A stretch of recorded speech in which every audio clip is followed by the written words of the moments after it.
Your boy Garrett at World Cup. That was a big one with rules. Yep. I feel like there was a lot of misinformation on like what people think. Yep. Like, I get his class last year, and I'm not saying like he should be out there just getting destroyed by cars, but it is tough when somebody has that engine combo and that turbo combo. Yep.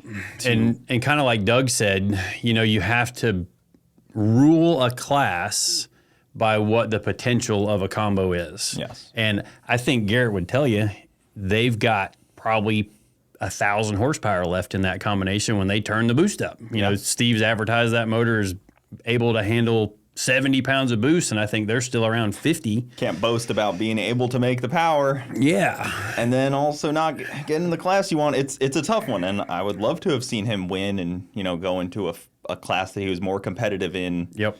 But, we're talking the engine combo in that chassis is obviously not the right. And that car, like, the kind of the roundtable discussion in that last video, well, it wasn't the last video, but, with Lyle and Pete and Doug and all them, like, that car doesn't fit anything very well. Like, when we were a part of the original build, the goal was to run high sixes, and that didn't seem like too much of a stretch, like, especially with a small block, because you're not carrying all the extra weight of a giant big block and the big turbos that a big block needs. Mm-hmm. So car was heavy to begin with. Yeah, it was 30. Even a roller is heavy. It was just shy of 3,500 originally, with him in it, with maxed out street stuff, the air to water intercooler, so the water box and all that other stuff, and then made the conversion to alcohol, and then that was steel doors and roll up and down windows and factory glass everywhere, the factory front end, and you look at like what the car could have been, like if he wanted to build that car specifically to a class now, like say for modified street for Sick Week, like you're starting with a roof and quarters and building a whole new car underneath it and about 2 feet of the front frame. And literally it's carbon tubs, it's carbon floor, because you're trying to build the car as absolute light as you can get it. And even the front frame, they cheater those things up too. They cut them out and like... Yep, you can move them around. And yeah, like what Tin Soldier does in the back frame of cars I've seen, where it's just like one layer of frame. Oh yeah, the fact that's legal by the rules. Frame, but it's just like one little layer. It's notched for tire clearance. Yeah. And the funny thing is, like the cars on a 275 don't even need the frame notch for tire clearance. Yeah. But you don't want to carry a 2x3 piece of tubing for the frame, which is kind of basically what the frame is. Yep. Like for a G body is what I'm specifically talking about. Where when you can just have the skin for the inner frame rail, and that skin's doing nothing but just it might be attached to the actual chassis of the car, because really no factory chassis is designed to handle, I would argue, even 1,500 horsepower. Yeah, well, especially a G-body. I mean, they're notoriously floppy. bad about that. The G-body shuffle. So. Even completely cut up and tubed and caged and everything, they still do that. Yep. They still shuffle. I don't know if that's I don't know what would cause that much, because even all modified, they still do it. Is it? You can get around it with enough bars. Is it and enough bars in the right well? place? So, like, one of the things with Mullet is it does not have the bars that come down and triangulate from the top of the roll cage down to the rear frame rails. And the car is 10 inches longer in the wheelbase than pretty much anything else out there, with it being an El Camino. So you stretch out this really long ladder, and it has no triangulation. The center section of the car in the driver's compartment is really stiff. And then it's got a very nice rear frame section, but when you start making triangles to tie all that stuff together, that's when you get the stiffness out of the car. And the car has to be tuned. I was actually talking to Ty about this a couple weeks ago. Like, they have to tune the car and set it up crooked so that when all the power comes in, the car literally kind of straightens itself out and goes straight down the racetrack. Yeah. And with your Fox bodies and a car that's got a lot of roll cage in it, that's got all of the triangulation bars in the right place, you're going to get away, and the huge anti-roll bars and stuff that we're running now, like, you can get the twist out of them. Yeah, like Leroy's stiff. Like, that car is a very stiff chassis. Corvettes are stiff to begin with, and especially a base model one where they have steel frame, but, like, they've just made that car stiffer. Like, that's probably Yep, and lots. Most If solid you deal. just look at that, the silhouette of the roll cage compared to what like Mullet is, like Leroy's got better cage than Mullet does in a lot of aspects because there's that extra triangulation. And not safety there. you're talking about, but you're talking about chassis cage. Chassis stiffness. Because people would be like, oh my gosh, then Leroy's safer. It's not safety wise. They're about the same driver containment. Yeah, the driver compartment is basically the same. Chassis caging.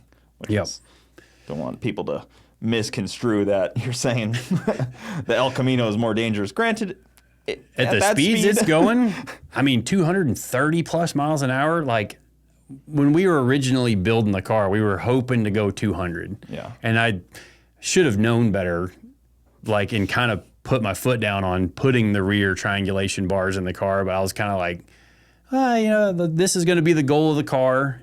And then that's where it's kind of going to be.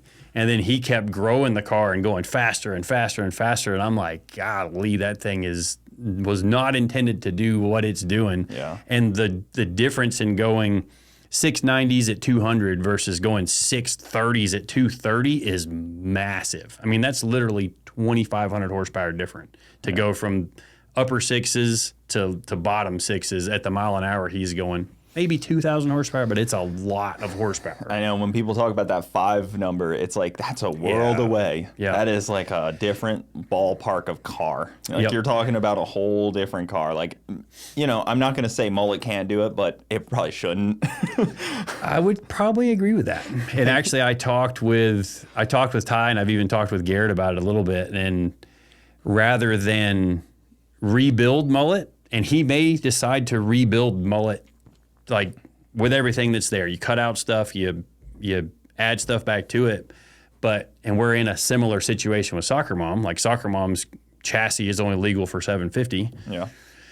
Even though we go below. And it's a heavier car, naturally. It's always going to be heavy unless you just chop it all up. Yep. And the way to move forward, I would think with Mullet or with Soccer Mom, is to actually, when you can, build another car.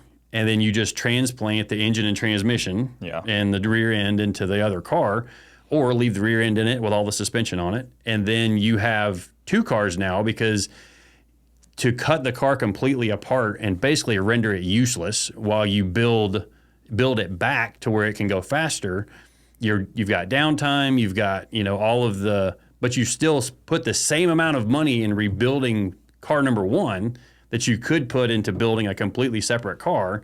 You'll probably spend a little bit more building another car, but then you also end up with 2 cars. And you can sell that first chassis to somebody that's not going to go as fast as... Legitimately internal debates I have as well with my car, because my car's in that same boat. I put a 25.2 in it, but then it's it's still a heavy F-body. I still need doors, hatch, glass.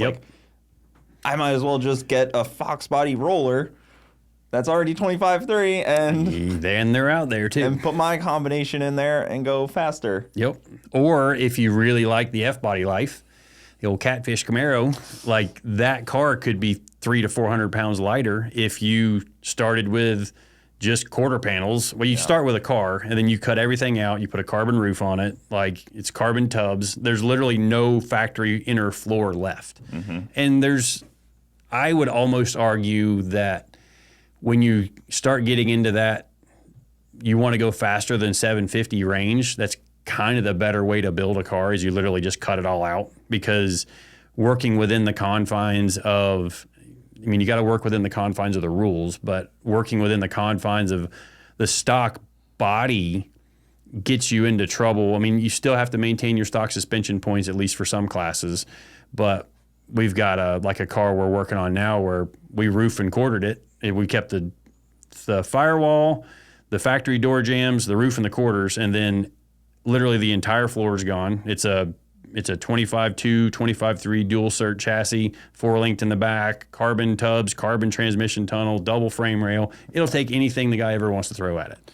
And if you your car and the way my car was, and the way Soccer Mom is, for us to really go any faster consistently, we'd have to cut so much stuff out that it's not worth the time and effort to do all of that. So, and that's a problem too, is the cars start to get inconsistent when you try to throw that kind of power at them, because the chassis will do something weird. It'll flex some kind of weird way. Yep. You'll bend something like you won't even realize, but the chassis will be holding you back on that. Even if you think it's good, it'll just do something weird that one time, and then you just lose consistency like that. Yep, and it may take you a while to even realize it's happening, because you might be on some really good tracks like Bradenton down here, and the car spins occasionally, and you're like, oh, okay.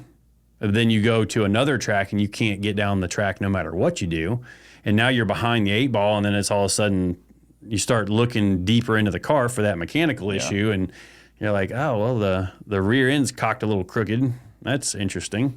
And then you find you got a bent bracket somewhere into the car, and when you're trying to reinforce the factory spots on a car, like, the thing to do on a Fox body Mustang is you cut out those lower torque boxes and the upper torque boxes, and there's aftermarket solutions available now. Yeah, they just weld right in. You install those, and then you tie the roll cage to them, because really the roll cage, and it becomes a full chassis to the car. That's where all your strength and your stiffness is coming from. The body's just kind of sitting on the car at that point. Body ain't doing nothing. Yeah. Like, that body's along for the ride. Like, and it's weird to think about that, because like 10 years ago, the whole trend was these, like, I'll say 15 years ago, like, you'd go to Orlando for the World Street Nationals, and there was some sketchy stuff out there running, and it was going pretty fast too. You got somebody that dragged some Fox body out and put a 900-inch big block in it with a 850 legal cage, or what would be an 850 legal cage now, and that sucker's all twisted up going down, but they're hustling it down the track, and it was exciting. But you also had a lot more downtime, because people were